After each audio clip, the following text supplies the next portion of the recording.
Ya, assalamualaikum warahmatullahi wabarakatuh. Kembali lagi dengan Bapak Alfi, dan hari ini pembelajarannya adalah tematik tema 1. Fokus pembelajarannya adalah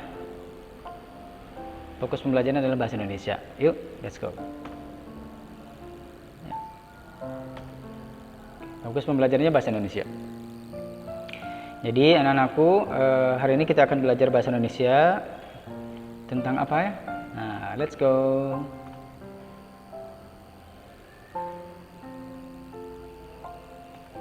Oke, tentang ide pokok. Nah, tentang ide pokok. Pakai pointer dulu.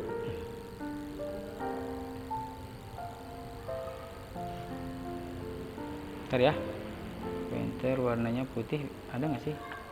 Nah, ada ya. Tentang ide pokok, sorry.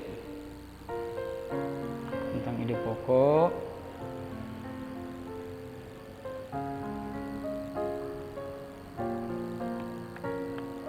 Tentang ide pokok. Ide pokok paragraf. Nah, jadi anak-anakku, ini ide pokok paragraf. Jadi diharapkan begini, ide pokok ini anak-anakku harus paham dulu yang namanya gagasan pokok dengan gagasan pendukung. Nah, gagasan pokok dan gagasan pendukung itu Bapak sudah sampaikan di kelas 4. Ataupun Pak Riki ataupun guru yang lain pernah disampaikan, itu pelajarannya di kelas 4. Jadi jangan sampai tertukar antara ide pokok, gagasan pokok ataupun gagasan pendukung. Nah, ide pokok ini Pak gimana, apa bedanya? Yuk cek ide kita pahami bersama-sama. Oke, perhatikan teks berikut ini. Oke, baik. Kelihatan nggak ya? Oke. Di sini ada satu paragraf yang ada berapa kalimat? Kita hitung dulu ya. 1. Nih, patokannya ada titik. 2, 3, 4. Ada berapa? Ada 4 kalimat. 4 kalimat.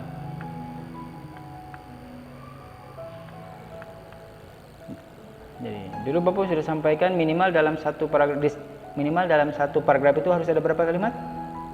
Minimal disebut satu paragraf itu ada berapa kalimat?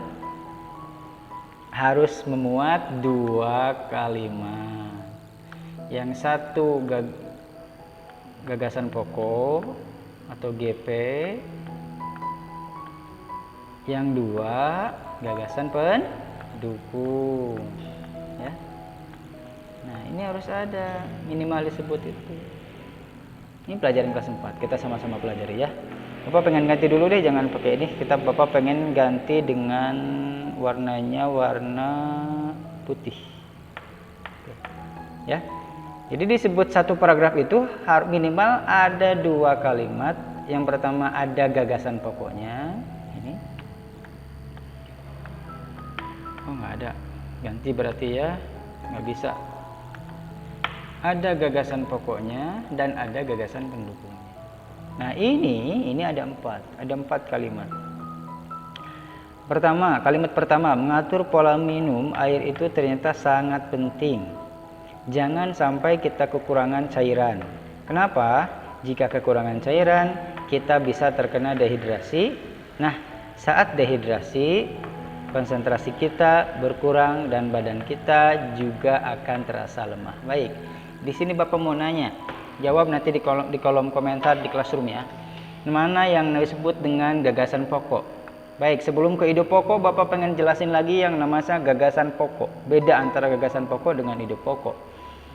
Nah, yang mana Pak? Nah, gagasan pokok biasanya ada di awal paragraf, kalimat yang berada di awal paragraf atau di akhir paragraf.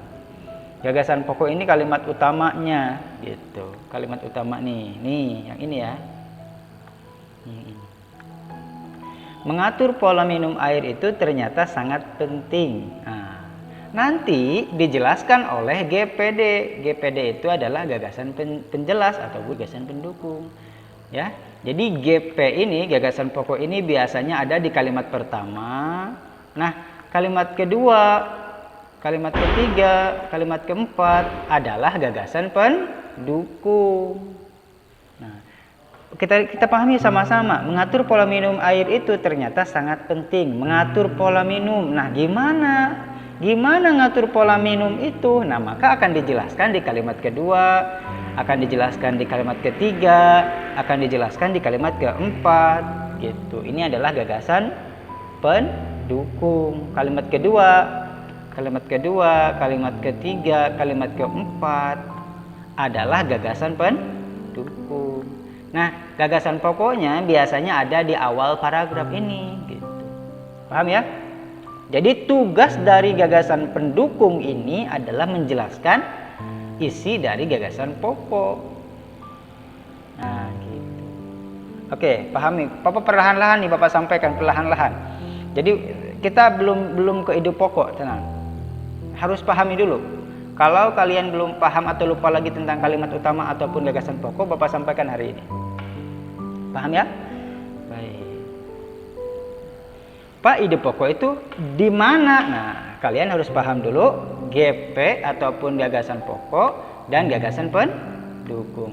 GP ini kalimat utamanya. Nah, gagasan pendukungnya menjelaskan si kalimat ini. Sok tingali. Mengatur pola minum air itu ternyata sangat penting. Nah, jangan sampai kita kekurangan cairan. Ini dijelaskan bahayanya. Nah, gitu ya. Baik. Paham ya? Nah. Next. Oke. Peta konsepnya Bapak akan buat. Oke, yang pertama ini paragraf. Ini paragraf tuh pertama memuat yang namanya kalimat utama. Di kalimat utama ataupun gagasan pokok ada gagasan pendukung atau kalimat penjelas tadi kata Bapak di sini.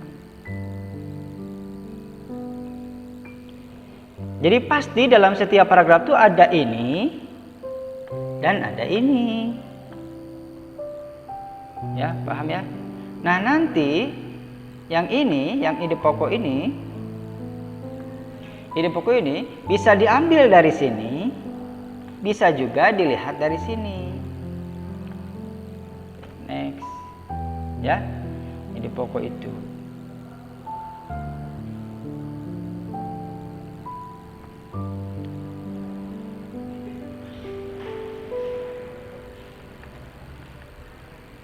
Ya, baik.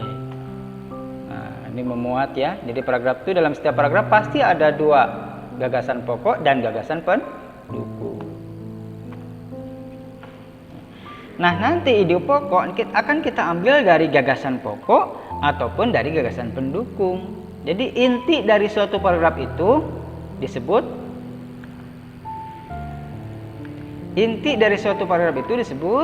ide pokok. Itu. Bagaimana cara mengambil ide pokok?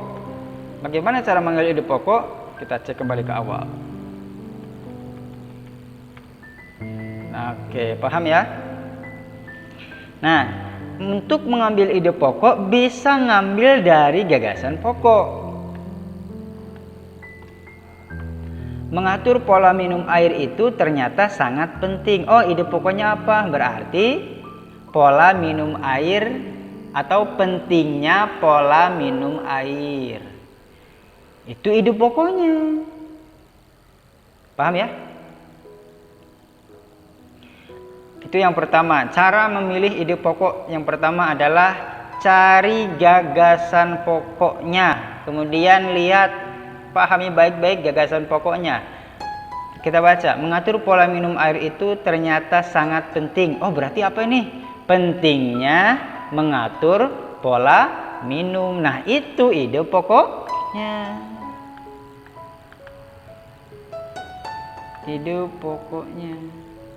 Paham ya? Nah, itu yang pertama. Yang kedua, atau dengan cara kita baik dan pahami sama-sama isi dari paragraf tersebut. Baca semuanya, 4 kalimat baca semuanya, pahami semuanya, intinya apa ya? Nah, itu.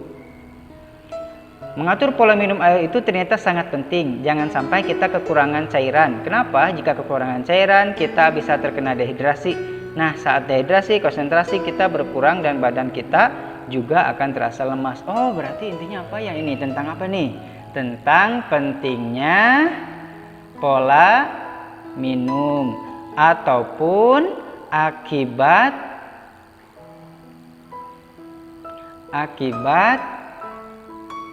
tidak mengatur pola minum. Nah, itu paham? Itu disebut ide pokok. Ya.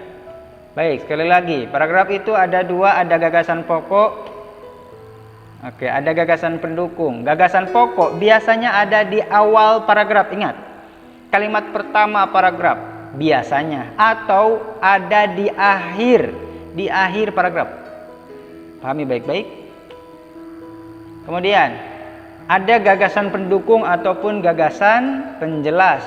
Gagasan pendukung tugasnya adalah menjelaskan gagasan pokok ini. Dari semua itu ada inti dari paragraf disebut ide pokok. Ide pokok kalian bisa ngambil dari gagasan pokok, bisa ngambil dari inti gagasan pendukung, bisa dua-duanya. Paham ya? Next. Selanjutnya, Bapak ingin berikan. Jadi, nah ini dia pengertiannya. Gagasan pokok adalah kalimat yang utama dari suatu paragraf. Contoh lain Bapak kasih tahu, tapi di sini nggak tulis ya.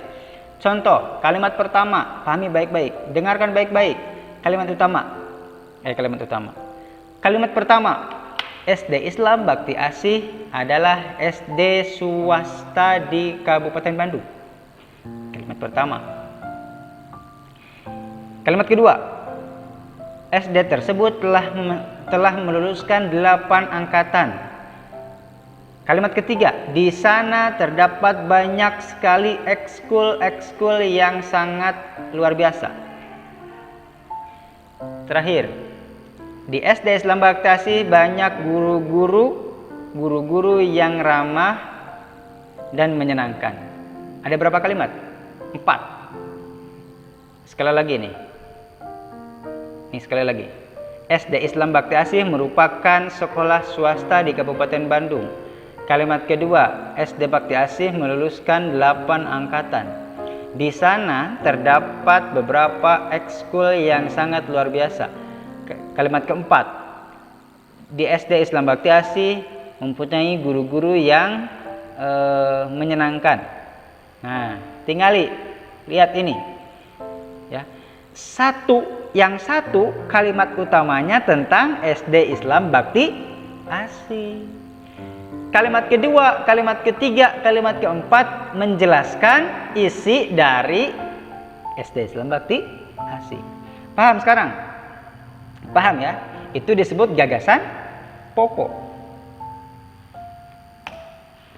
Nah, gagasan pendukung adalah kalimat yang menjelaskan kalimat utama tersebut. Bapak tadi udah jelaskan. Jadi kalimat ketiga, kalimat keempat, kalimat kelima, atau kalimat kedua, kalimat ketiga, kalimat keempat menjelaskan kalimat pertama. Paham ya? Bakti Asih, menjelaskan Bakti Asih, identitas Bakti Asih dijelaskan di kalimat kedua, kalimat ketiga, kalimat keempat. Oke. Nah, ide pokoknya kalian cari, oh intinya apa? Berarti penjelasan mengenai SD Islam Bakti Asih. Ya. Penjelasan mengenai SD Islam Bakti Asih, itu ide pokoknya. Paham? Nah, mudah-mudahan paham ya.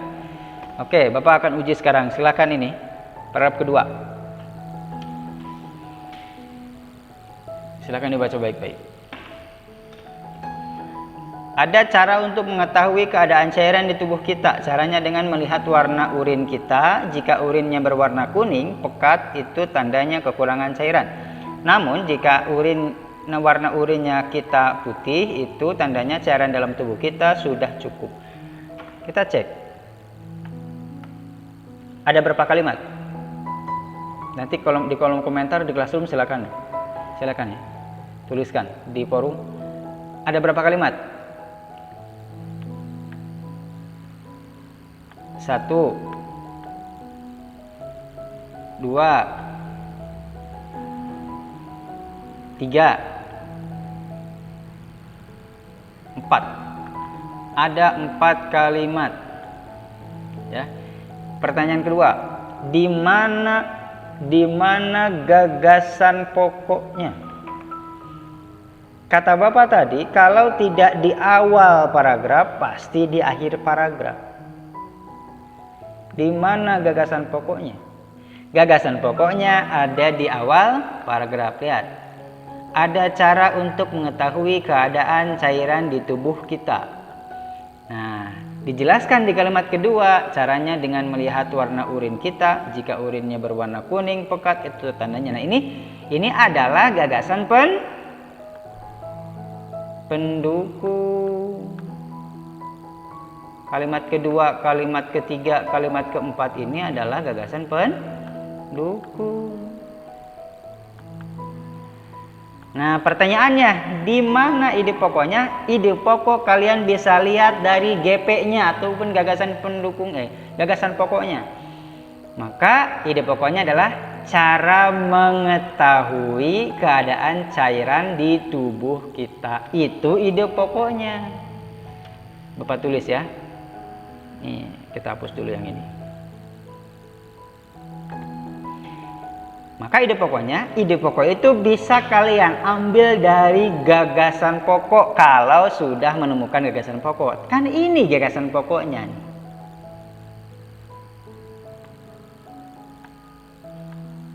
Ada cara untuk mengetahui keadaan cairan di tubuh kita. Oh, berarti ide pokoknya kalian perpendek kalimatnya. Cara mengetahui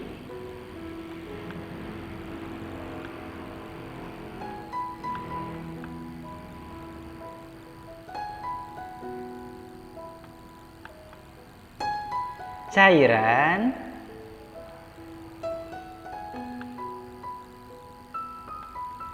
di tubuh kita.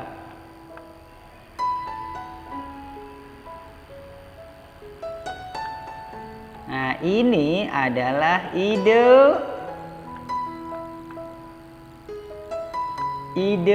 pokok atau IP. Paham? Ya. Maka ide pokoknya adalah cara mengetahui cairan di tubuh kita. Paham sampai saat ini? Nah, mudah-mudahan paham ya. Nah, jadi begitu cara mengetahui ide pokok. Inti dari satu paragraf. Nanti Bapak akan sampaikan lagi cara lain untuk mengetahui ide pokok kalau kalian kesulitan mencari gagasan pokoknya. So, gimana kalau gagasan pokoknya di belakang? Gimana itu? Nah, nanti Bapak akan cari tahu ya. Nanti Bapak kasih tahu. Untuk sementara seperti ini, mudah-mudahan pembelajaran hari Rabu tanggal 22 ya, tanggal 22 ataupun tanggal 23 mudah-mudahan dapat kalian pahami. Kalau ada pertanyaan silakan tanyakan di forum. Kalau ada pertanyaan silakan tanyakan di forum Classroom. Kalian bisa tanyakan di Classroom. Nanti Bapak akan jawab. Oke guys. Nah, itu yang dapat Bapak sampaikan. Terima kasih atas perhatiannya. Tetap semangat, jaga jarak. Pakai masker kalau keluar. Jangan main sepeda terus ya. Jangan main motor-motor terus ya. Di rumah aja. Terima kasih. Assalamualaikum warahmatullahi wabarakatuh.